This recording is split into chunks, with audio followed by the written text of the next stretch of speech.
Hi, this is Amy from BlastKing. This is our customized automatic sandblasting unit. These sandblasting machines are mainly for blast cleaning the tire molds.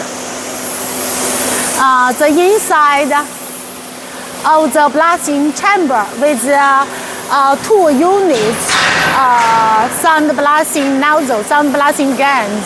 The sandblasting guns are controlled by two automatic robotic arms during sandblasting jobs. Each blasting unit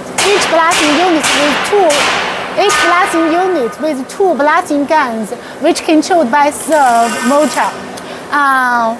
One unit blasting guns are mainly blast cleaning the outside of the tire molds, and one blasting guns are mainly for blast cleaning the inside of the tire molds.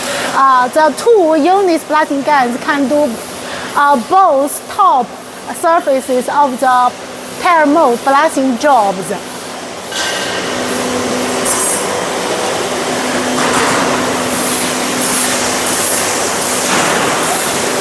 This is the rotary table with a size of 1.5 meters, and after loading the tire molds on the rotary table, the tire molds will automatically get into the blasting chamber for the blast cleaning job.